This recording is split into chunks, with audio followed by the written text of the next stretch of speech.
रमन अपने परिवार के साथ एक गांव में रहता था। उसके परिवार में उसकी पत्नी कविता और एक छोटा बच्चा था। रमन को टीबी की बीमारी थी और एक दिन उसकी यह बीमारी उसकी जान ले लेती है। रमन के जाने के बाद कविता और उसका बच्चा बेसहारा हो जाते हैं। उनके घर में खाने को एक दाना नहीं था। वो मंदिर में जाकर भगवान से प्रार्थना करती है, हे भगवान, आप ही मेरी कैसी परीक्षा ले रहे हैं। पहले तो मेरे पति को छीन लिया, मुझे बेसहारा के पास कोई चारा नहीं है। मेरा एक छोटा बच्चा है, मैं उसको कैसे पालूंगी। हे भगवान, मेरी रक्षा करो भगवान। इतना कहकर वो फूट फूट कर रोने लगी। बेचारी कविता अब क्या करती। उसने अपने बुरे समय के लिए एक पुड़िया में जहर बांध कर रखा था। उसने अपने साथ साथ अपने बच्चों को भी जहर दे दिया। अगले दिन जब गांव वालों को पता चला तो वो दंग रह गए। हे भगवान, यह क्या अनर्थ हो गया। इस कविता को जरा भी दया नहीं आई। अपने मासूम से बच्चे पर उसे भी जहर देकर मार दिया, खुद तो मरी, साथ में बच्चों को भी ले मरी। वो बेचारी करती भी तो क्या करती। जिस औरत का जवान पति उसे छोड़कर चला जाए और उसकी झोली में एक मासूम सा बच्चा हो तो वह जालिम दुनिया में कैसे रहेगी। उसने अपनी सारी उम्मीदें खो दी होंगी। अब इन दोनों का क्या करें, अंतिम संस्कार तो करना ही होगा। चलो गांव वालों, इन दोनों माँ बच्चों के अंतिम संस्कार के लिए सामान इकट्ठा करते हैं। गांव वालों ने मिलकर उन दोनों माँ बेटों का अंतिम संस्कार किया। रात शमशान में कोई नहीं था। उनकी लाश धू धू कर जल रही थी। लेकिन एक तड़पती माँ और बच्चे को भला आत्मा की शांति कैसे मिलती। उनकी आत्मा चुड़ैल और भूत प्रेत बन गई। कविता चुड़ैल बनकर अपने बच्चों को शमशान से बाहर ले जाती है और अपने बच्चे को पाल पोस कर बड़ा करने की ठान लेती है। वो अपने बच्चों के साथ साथ इस घर में रहने लगती है जिस घर में वो अपने पति के साथ रहा करती थी। चिंटू उससे बोलता है, माँ, मुझे भूख लगी है, मुझे खाना चाहिए। मेरे पेट में बहुत दर्द हो रहा है भूख की वजह से। बेटा, मैं तेरे लिए खाना कहाँ से लाऊं? हमारे पास तो कुछ भी नहीं है। घर में सारे बर्तन खाली है। आज पानी पीकर सो जाओ, कल से मैं तुम्हारे लिए खाना लेकर आऊंगी। चुड़ैल अपने बच्चे चिंटू को बहला फुसलाकर सुला देती है। उसके सोने के बाद वो गांव में इधर उधर भटकने लगती है और एक घर से खाने पीने की चीजें चुरा ले आती है। सुबह उठकर जब चिंटू घर में खाने की चीज देखकर बोलता है, माँ, ये तुम कहाँ से लेकर आई? कल रात में तो खाने के लिए कुछ भी नहीं था। अभी इतना बढ़िया बढ़िया खाना कहाँ से लेकर आई हो? बेटा, तू सिर्फ खाना खा, तुझे भूख लगी थी ना। अब तुझे खाने के लिए कभी शिकायत नहीं मिलेगी। जो खाना है मुझे बता दे, मैं शाम को ले आऊंगी। चिंटू माँ की बात सुनकर खाना खाने लगता है और खाने का स्वाद अपनी माँ से बोलता है, माँ, खाना तो बहुत अच्छा है, आप भी खाओ ना।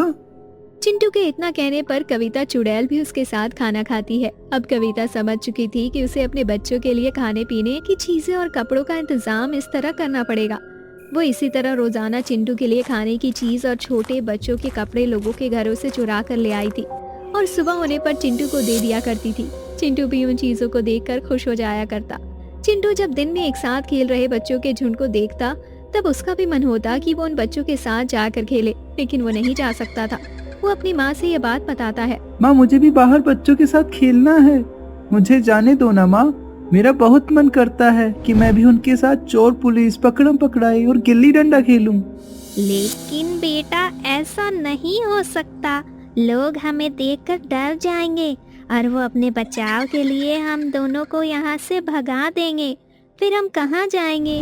हमारा एकमात्र सहारा ये घर ही है। लेकिन माँ, मुझे उन बच्चों के साथ खेलना है, मैं भी उनके साथ खेलने जाऊंगा। आप मुझे जाने दो ना। नहीं बेटा, तुम नहीं जा सकते, मेरी बात मानो। कविता की ये बात सुनकर चिंटू जिद में आकर रोने लगता है। उसे रोता हुआ देख कविता चुड़ैल को बहुत दुख होता है। अब उसे समझ नहीं आता कि वो अपने बेटे के लिए क्या करे। रात होने पर चिंटू सो जाता है, लेकिन कविता चुड़ैल को अब भी चिंटू की बातें दिमाग में ही घूम रही थी। वो मन ही मन सोचती है, मैं अपने बच्चों की खुशी के लिए कुछ भी कर सकती हूँ, लेकिन मैं चिंटू के लिए और साथी कहाँ से लाऊं? मैं उसकी दुविधा समझ सकती हूँ कि वो अभी बच्चा है और उसे भी बच्चों के साथ खेलने का मन करता है, क्यों ना मैं गांव के बच्चों को अगवा कर चिंटू के साथ खेलने के लिए ले आऊं? हाँ, यही करना ठीक रहेगा। कविता चुड़ैल बच्चों की तलाश में गांव में इधर उधर भटकने लगती है। वो एक घर में घुसकर बच्चों को अगवा कर अपने घर ले आती है। वो बच्चों को चिंटू के साथ खेलने के लिए कहती है। वो बच्चा उन दोनों को देखकर बहुत डर जाता है और रोने लगता है और रोते रोते कहता है, मुझे घर जाने दो, मुझे मेरी माँ के पास जाना है। चिंटू उसके पास आकर बैठ जाता है और उससे बातचीत करने लगता है। मेरी दोस्त बनोगे? मेरा कोई दोस्त नहीं है, मुझे तुम्हारे साथ खेलना है। नहीं, मुझे तुम्हारा दोस्त नहीं बनना है, मुझे तुमसे डर लगता है, तुम्हारा चेहरा बहुत डरावना है, तुम भूत की तरह दिखते हो। बच्चे की बात सुनकर चिंटू रोने लगता है। चिंटू को रोता देख कविता चुड़ैल इस बच्चे को मारने लगती है, जिस पर चिंटू कहता है, माँ, उसे मत मारो, उसे घर जाने दो, उसकी माँ के पास। वह मेरे साथ नहीं खेलना चाहता। चिंटू की बात सुनकर कविता चुड़ैल को सुनकर बहुत दुख होता है।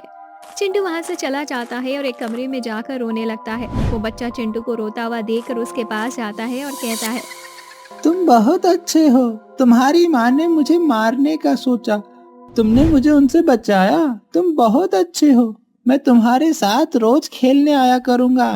बच्चों की ये बात सुनकर चिंटू के मुंह पर मुस्कुराहट आ जाती है और चिंटू को हंसता देख कविता चुड़ैल भी खुश हो जाती है। वो बच्चा रात भर चिंटू के साथ खेलता है और सुबह होने से पहले कविता चुड़ैल उसे उसके घर वापस छोड़ आती है। अगली रात कविता फिर उस बच्चे को उठाकर अपने घर ले आती है। सुबह वापस छोड़ जाती है। ऐसे ही दिन बीतते हैं और बच्चे को भी चिंटू के साथ खेलने के लिए ले आती है। चिंटू को उनके साथ बहुत अच्छा लगने लगता है। वो रोजाना बच्चों के साथ हंसता खेलता कूदता। एक रात कविता चुड़ैल बच्चे को अपने घर ले जा रही थी, तभी किसी ने उसे खिड़की से बच्चे को ले जाते हुए देख लिया और उसने पूरे गांव में शोर मचा दिया। गांव के लोगों ने कविता चुड़ैल को खूब मारा, जिस पर बच्चों ने उसे मारने से मना किया। लोगों का बाहर शोर सुनकर चिंटू घर से बाहर आया और अपनी माँ के बचाव के लिए लोगों से बोला, मेरी माँ को मत मारो, मेरी माँ को मत मारो।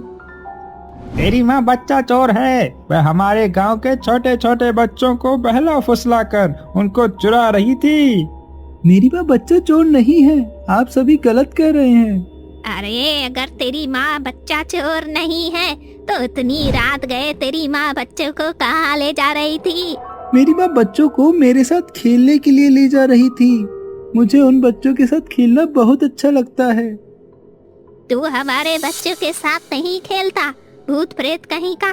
तूने हमारे बच्चों को कुछ नुकसान तो नहीं पहुंचाया? मारो, इस चुड़ैल को मारो और साथ में इसके बच्चे को भी मारो। ये दोनों मिलकर हमारे बच्चों को नुकसान पहुंचाएंगे। लोगों की बात सुनकर चिंटू घबरा जाता है। कविता की हालत पहले ही अधमरी हो चुकी थी। छोटे छोटे बच्चों ने मिलकर गांव वालों के सामने उनकी अच्छाई बताई। आप लोग जैसा समझ रहे हैं वैसा कुछ भी नहीं है, बल्कि चुड़ैल आंटी हमें रोजाना चॉकलेट और गिफ्ट दिया करती थी। उन्होंने कभी हमारे साथ कुछ गलत नहीं किया। चिंटू अकेला रहा करता था, इसलिए वह हमें उनके पास ले जाया करती थी ताकि हमारे साथ खुश रह पाए। बच्चों की बात पर लोगों को थोड़ा यकीन हुआ। गांव वालों ने कविता चुड़ैल और चिंटू को गांव से भागने की जगह उन्हें गांव में ही जगह दी और चिंटू को सामान्य बच्चों की तरह समझा। अब चिंटू को बच्चों के साथ खेलने के लिए रात का इंतजार नहीं करना पड़ता। चिंटू बच्चों के साथ स्कूल जाया करता। कविता चुड़ैल भी उसके खाने पीने का जुगाड़ करने के लिए चोरी नहीं किया करती थी। उसने भी अपने बच्चों के खुशियों को पाने के लिए मेहनत मजदूरी करना शुरू कर दिया।